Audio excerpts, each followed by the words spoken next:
Introduce yourself, please. My name is Dolores Canales. I'm a family member of a Pelican Bay Shoe prisoner. And what is California Families to Abolish Solitary Confinement?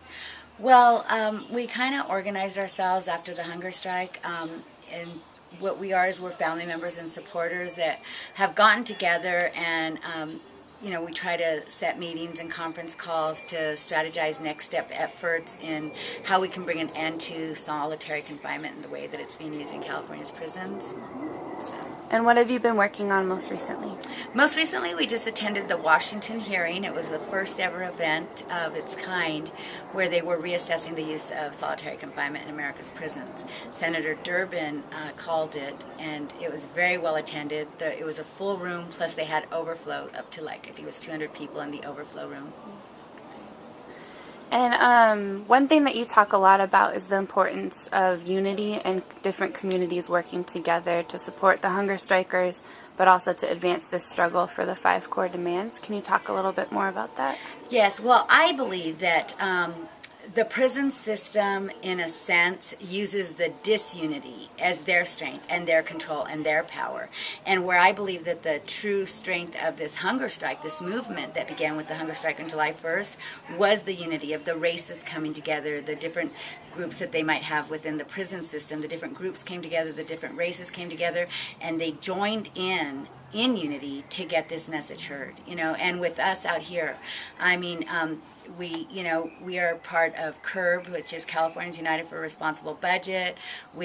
Critical Resistance supports us, we support them, all the different coalitions and organizations. I mean, there's so many that I could just go on and on. I mean, there's, NERCAT, Prison Focus, there's just so many that have been so supportive of us, and we've also tried to be so supportive of them in every way, even attending lobby days in Sacramento with all the different coalitions and organizations with prison reform and lobbying on certain bills.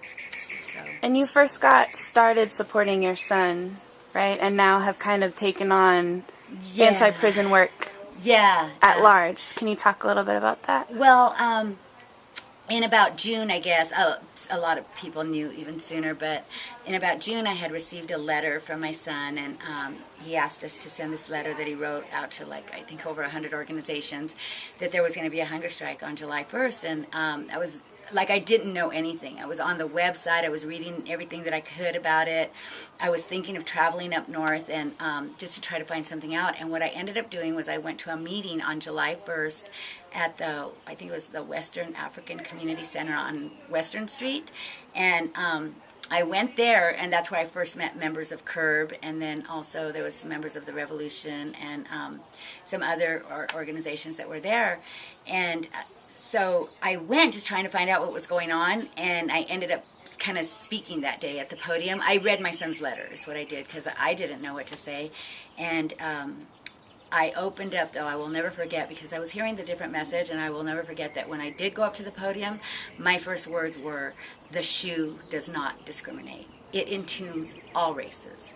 And though, all races are being held captive in these cement vaults, and then I read my son's letter, and then it just kind of escalated from there. On July 3rd, I was on KJLH with Reverend Logan, and July 5th, we started protesting at the Reagan Building on Spring Street in Los Angeles and marching down to the jail. And, little by little, more people started showing up, and we just started keeping in contact with each other. And we knew, when we learned the reality of the conditions, we knew that something had to be done and that we could not quit. What have some of the challenges of this work been? Well, society in general, are automatically very closed-minded and start referring to all prisoners as child rapists and things like that. And, this was the message in the beginning that we used to get a lot in the resistance. And so some of the challenges have been educating society, but as we just stay as we stay grounded and as we get the message out more and more, even society is shocked. It's like at first you get this attitude of they refuse to believe it because they know for a fact this is against the law. They're like, this is not happening. And so as you begin to educate society and the community and they become aware, it's even shocking. And what's your ideal outcome of what comes of all this work? My ideal outcome would be that there would be no solitary confinement as it's used today in the prisons. And then there's the question of, okay, if you have a prisoner that literally cannot be housed with other prisoners, I mean, because let's say he would be, it would be jeopardizing their lives or even the lives of the officers. Well, then should that prisoner even really be in prison? Because then, the question could be asked, what do we do with them? But if this is really their, how they interact with people, then you have to ask yourself, are we housing them properly? Because wouldn't they belong in a mental institution? So there's also that aspect of it. Mm-hmm. And you're a member of CURB. You've been organizing with CURB too after getting involved in this fight, right? Yes. Can you talk a little bit about how you see the hunger strike and supporting the hunger strike and the 5 core demands relates to trying to stop jail and prison expansion in California?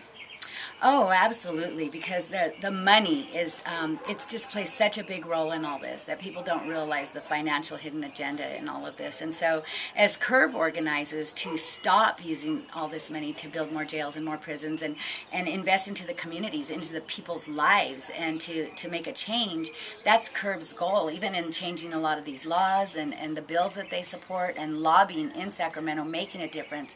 I was able to be there when they showed up in opposition for a 3,000 bed facility that was attempting to be built in Adelanto, and here you're closing schools and classes and cutting Medicare and everywhere else, but yet you have all this money to invest into jails and prisons. So CURB has really shed a light on that. I mean, they're educating communities. They have their budget for humanity, and that's where I become so educated also with the finances. And even when I look at the colleges that are, out of all the community colleges, I think out of 23, only 8 are able to accept new applications.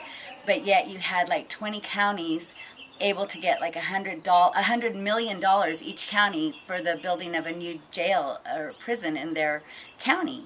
So, you look at that and you think there's something seriously wrong here. It's at a point, until CURB started shedding light on this, it was at a point where our legislators were making a bold statement. I have more hope in putting your child in jail or prison than I do in school.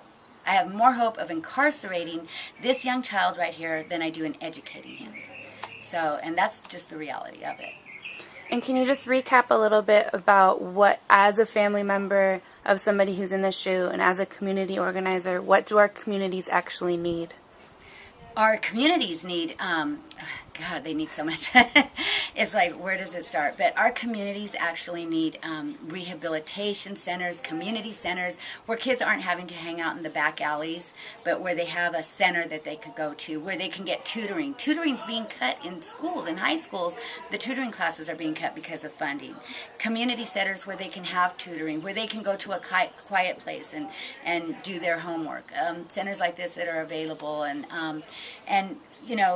for as far as like drug programs, a lot of the percentage of people that are in prison have a drug problem. So you're putting a drug addict in a facility that is giving them no assistance in changing and rehabilitating. CDC has an R after their name, which I won't even use it. It's CDC as far as I'm concerned, because the rehabilitation comes from the community. The rehabilitation comes from people investing in your life and getting involved, and then the change begins to happen. Great. Is there anything else you want to add? Well, as far as I do want to mention real quick the 5 core demands of the hunger strikers on July 1st. They were never demanding their release to the streets. They were never even demanding that you take a look at their sentence, which probably if we would start looking at some of their sentences, we would be like shocked. But they were demanding humane conditions. They were demanding, their first demand was to stop the mass punishment, because the way it stands in California prison today, one group can do something, or even 2 individuals, and they will lock down the whole institution. So they're deprived programs, they're deprived yard time, they're deprived any kind of stimulation that would make them feel like a human being, that would make them want to do better. So when you strip this from a person, what do they have? And so the 5 core demands, they're very legitimate. They're not asking for their freedom. And if people knew the conditions within the prison system, if they studied it, they would see that it is reasonable.